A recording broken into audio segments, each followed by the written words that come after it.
guys, F1 Fanatic here, and today I'll be giving you the first video in my new time trial series on F1 2013. So, in this first video, I'm going to talk about my driving style and give you the lowdown on what makes me feel comfy when I'm sitting in a Formula 1 car, essentially. So, without further ado, I'm just going to pick the track I want. Not sure, I could take, I don't know, could take Nürburgring. Yeah, I'll take Bahrain. Why not? But, yeah, so basically, when this loading screen goes away and we head back into the paddock, I'll see you then.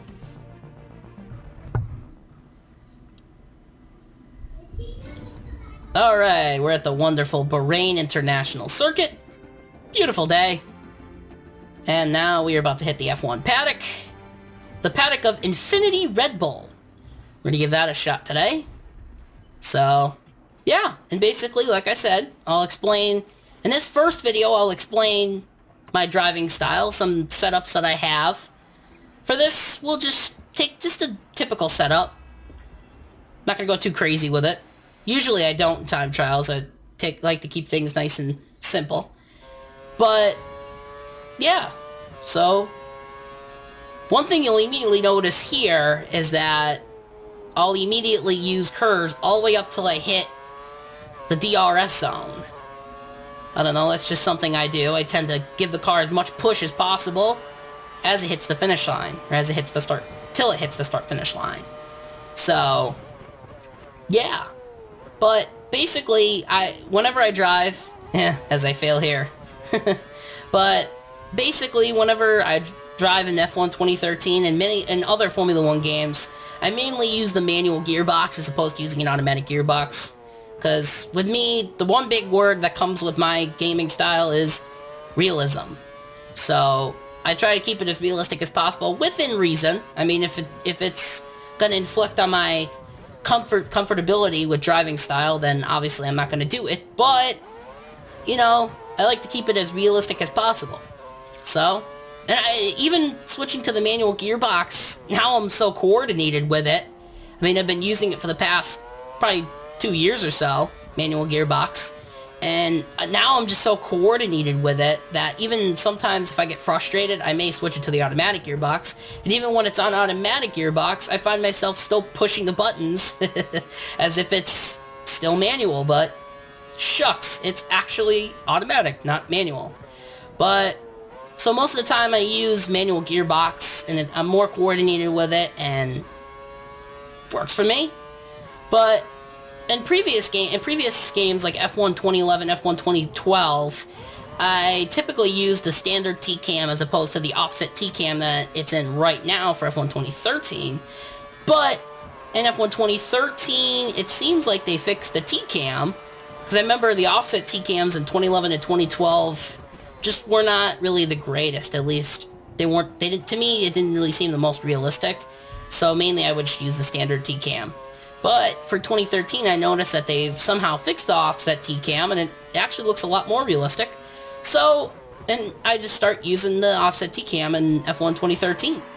So another thing you'll notice too is most of the time I'm not very cautious with the revs. Mainly, I will go all the way right up to the purple. The minute it hits purple, I switch to the next gear, as opposed to most of you YouTubers out there who typically will switch as soon as it hits red.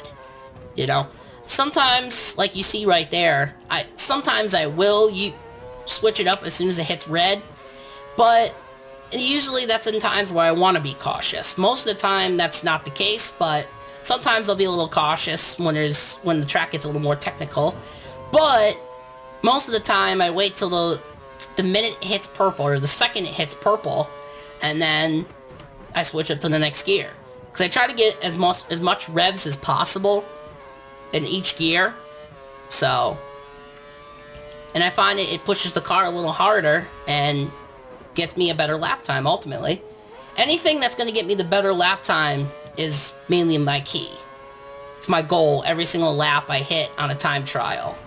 Basically, that's the main goal I have, is to get the fastest time as possible. So, most of the time you'll find that I tend to brake at the absolute last minute. And sometimes I pay the price for it. I'll admit it. Sometimes I pay the price. Okay, not sometimes, most of the time. But, you know, I deal with it, you know? So sometimes it ultimately, it has gained, for me, I have gained such a cat-like reflex. Like, I have so much of a cat-like reflex when I'm driving, and I think braking at the very last minute has helped me kind of develop that. And sometimes, you know, when you watch me doing like time, not even time trials, but like typical races and stuff, sometimes you might just be amazed at how I can basically save myself from most things. Most crashes I can end up saving myself from the guilt. But I mean, I won't speculate, but that's just most of the time I even amaze myself at some of the things I can get out of. But mainly, like I say, the theme is mainly every lap I take, the main theme for me is to get the fastest lap time possible. Every lap, I'm fighting. I notice even sometimes when I play career mode, or if I'm doing just a random Grand Prix weekend, most of the time, like, all the cars will just be in their paddocks, or they'll be, like, taking it easy. Whereas I'm, like, the only car out there doing, like, a lot of... I'll be doing, like, pushing every lap. Just pushing and pushing. And that's what I typically do. I don't give up. I just keep pushing and pushing every lap. But, yeah. And I know you may be complaining, you may or may not be complaining, about me using the driving line through corners. And currently I have it set to corners only. And I know you may complain at that and think, well, it's not really giving me a challenge.